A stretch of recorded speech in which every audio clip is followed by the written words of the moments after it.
বিসমিল্লাহির রহমানির রহিম।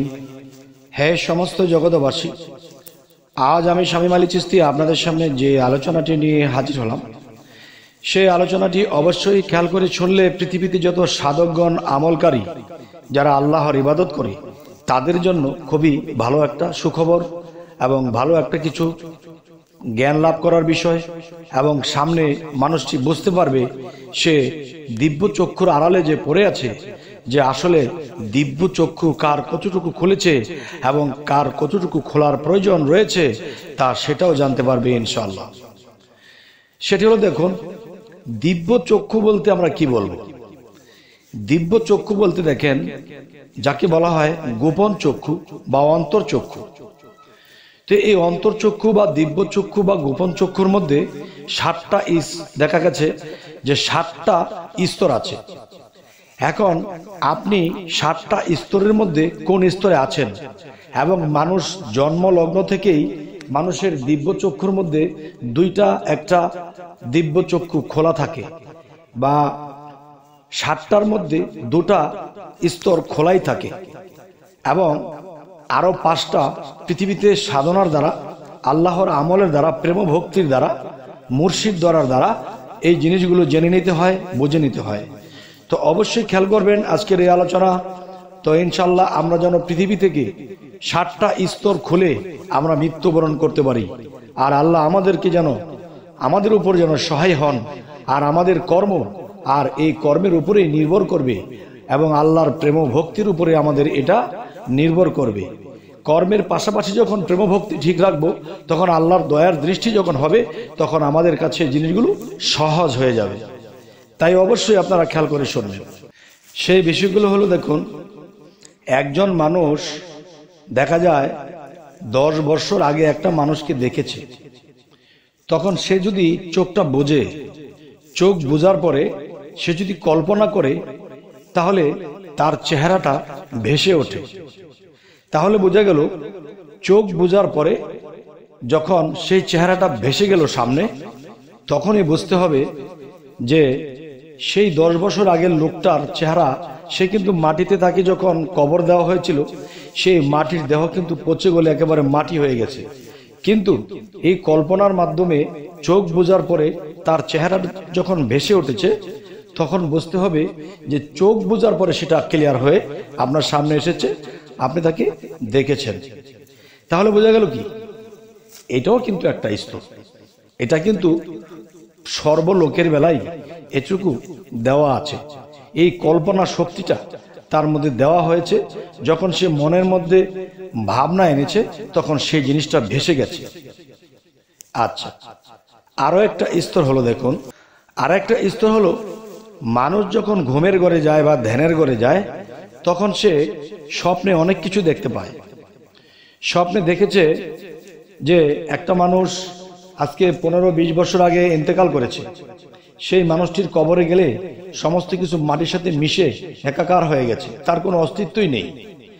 তাহলে সেই মানুষটিকে 15 থেকে 20 বছর পরে স্বপ্নে দেখা হলো, সেই লোকটি এসে আপনাকে কিছু একটা বলতেছে, বা আপনাকে কিছু দিচ্ছে, বা আপনাকে একটা আলোচনা করে গেছে। তাহলে এটা কোত্থেকে আসলো? তাহলে বোঝা গেল যে এতটুকু দিব্য দৃষ্টি মানুষকে সাধারণভাবে ভালো খারাপ সকল স্তরের মানুষকেই দেওয়া আছে। যদি দেওয়া না থাকতো, তাহলে এই স্বপ্নের মাধ্যমে সেই 20 বছর আগের মৃত লোকটাকেও সে দেখতে পারতো না। গেল 2টা স্তর। 7টা স্তরের মধ্যে 2টা স্তর চলে গেল। এবার আসবো কি, যে যারা মুর্শিদ ধরেছে, মুর্শিদ ধরার পরে কত মানুষকে স্বপ্ন দেখে, কিন্তু নিজের মুর্শিদকে স্বপ্ন দেখছে না। বা সেই মানুষটি অনেক সাধনা করে, অনেক প্রেম ভক্তিতে থাকে, অনেক ভালোবাসে, কিন্তু তার মুর্শিদকে স্বপ্নে দেখছে না। তবে দেখা যায় এই মানুষটি দুনিয়াতে চলতে গেলে কত মানুষের সাথে পরিচয়, কত মানুষকে দেখেছে, কত মানুষকে স্বপ্ন দেখে, কিন্তু নিজের মুর্শিদকে দেখে না। যাকে 24 ঘন্টা ভাবে, চিন্তা করে, ভালোবাসে, তাকে দেখতে পাচ্ছে না। তাহলে সেই মানুষটিও দেখা যায় যে বিভিন্ন চিন্তায় পড়ে যায়, কিরে যাকে নিয়ে ভাবি সে তো আসে না, কত রূপ কত মানুষের স্রোত আসে, কিন্তু মুর্শিদের স্রোত তো আসছে না, আমি তো মুর্শিদকে স্বপ্নে দেখতে পাচ্ছি না। আচ্ছা, তো এর মূল বিষয়টি কি দেখেন, একজন মানুষ যখন মুর্শিদের হাতে হাত দেয় তখন কি বলা হয়েছিল যে মুর্শিদের হাতই রাসূলের হাত আর রাসূলের হাতই আল্লাহর হাত। যদি রাসূলের হাত আল্লাহর হাত হয়ে থাকে তাহলে মুর্শিদের স্রোত কার? যাক, এটা আপনারা বুঝে নেবেন। তাহলে মুর্শিদের স্রোতটা অনেক দামি। তখন সেই মানুষটি যখন অনেক আক্ষেপ করে মনের মধ্যে যে হে মুর্শিদ, তোমাকে যদি একবার স্বপ্নে দেখতাম, অনেক সে আকুতি মিনতি করার পরে যখন সেই মুর্শিদ রূপে খোদার যখন দয়ার দৃষ্টি হয় তখন সেই ভক্তের কাছে আসে স্বপ্নযোগে। স্বপ্নযোগে এসে তখন সেই ভক্তের সামনে আসার পরও ভক্ত তাকে দেখতে পাচ্ছে না, কারণ এটা 3টা স্তরে চলে গেছে। তখন মুর্শিদ তাকে কি করে, মুর্শিদ রূপে যে খোদা, তখন সেই ভক্তকে অল্প সময়ের জন্য, মুর্শিদ তাকে অল্প সময়ের জন্য যে একটু দৃষ্টি দেওয়া হয়, যে দিব্য দৃষ্টিটা সে ভক্তকে একটু দেওয়া হয়, তখন ওই সময়টুকু তার মুর্শিদকে দেখতে পায় এবং তার সাথে কথা হয়। এর আগ পর্যন্ত কিন্তু তাকে দেখতে পারে না। এই গেল 3টা স্তর দিব্য চক্ষুর। আরো রয়ে গেছে 4টা স্তর, সেই বিষয়ে আলাপ করবো ইনশাআল্লাহ। এবার আসবো 4টা স্তরে কি বোঝায়।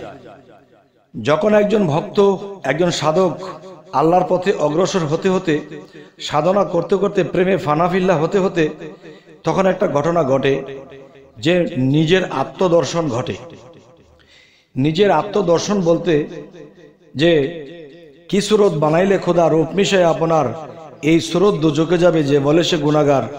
আদম দেহেতে খোদা দম থাকিতে, নাহি জুদা কেবা আদম কেবা খোদা, কে করিব কার বিচার, এবার 1,00,000 কোটি আকার ধরে সাজিলে তুই নিরাকার। এখানে আত্মদর্শনে গেলে আপনার বডির ভিতরে, আপনার বডির রূপেই সে আত্মা বাস করে। সে আপনার সামনে আসবে। যখন আপনার সামনে সে আসবে তখন আপনি দেখতে পাবেন না, আর আপনি তাকে দেখার জন্য আপনি খুব আকুতি মিনতি আগেই জানিয়ে রেখেছেন যে হে মাওলা, আত্মরূপে তোমার দর্শন চাই, তোমাকে দেখতে চাই। যখন তার দয়া হয় তখন সে কাছে আসে, আসার পরে কিন্তু দেখতে পারে না, কারণ চর্মচক্ষে তা দেখতে পারে না।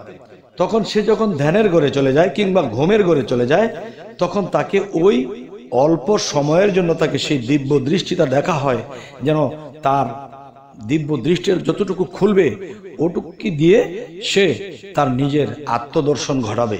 সুবহানাল্লাহ। এ হলো 4টে স্তর। আরো রয়েছে কয়টি? 3টি স্তর। 4টি স্তরের পরে আসে 5টি স্তর। সেই 5টি স্তরের মধ্যে যদি আমরা চলে যাই তখন সেখানে কি ঘটে দেখবেন, আপনি জগতে চলাকালীন আপনাকে কেউ মন্তব্য করেছে, আপনাকে কেউ খারাপ বলেছে, তা আপনি জানা সত্ত্বেও আপনি তাকে কিছু বলেন না। আপনার মধ্যে প্রচুর পরিমাণে ধৈর্য এসে গেছে এবং ঘুমলে আপনি নিত্য নতুন কিছু দেখতে পান, বুঝতে পান, এবং আল্লাহর প্রতি আপনি ফানাফিল্লা হয়ে আছেন। তখন কি হয় যে আপনি কিছু কিছু বিষয়ে আগাম বুঝতে পারেন, আগাম জানতে পারেন, আর যা কিছু বুঝতে পেরেছেন, যা কিছু জানতে পেরেছেন, দেখা যায় এটা বাস্তবের সাথে মিলে যাচ্ছে।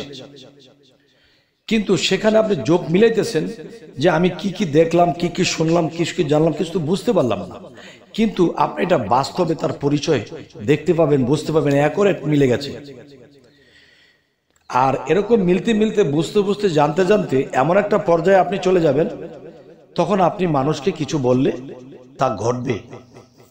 আর মানুষকে কিছু বললে যখন ঘটবে তখনই আপনি বুঝবেন যে আপনি ষষ্ঠম চলে যাচ্ছেন। যেমন পঞ্চমের মধ্যে এটা ঘটবে, এরপরে আপনি ষষ্ঠমে 6 নাম্বার স্তরে চলে যাবেন। 6 নাম্বার স্তরে যখন আপনি চলে যাবেন তখন কি হবে, আপনি চক্ষু বুঝলে যা দেখবেন, চেয়ে থাকলে তা দেখবেন। জিন অসুর হারিস নারিস তারা মানুষ কিভাবে চলছে তারা এই বায়ুর সাথে ভাসমান হয়ে কিভাবে চলছে, কিভাবে কি করছে, বাতাসের মধ্যে কয়টা প্রাণী আছে তা আপনি দেখতে পারবেন। কিন্তু দেখলে কি হবে, সময় সময় আপনাকে এই দিব্য দৃষ্টিটা দেওয়া হবে, আবার কিছুক্ষণের জন্য নিয়ে যাওয়া হবে।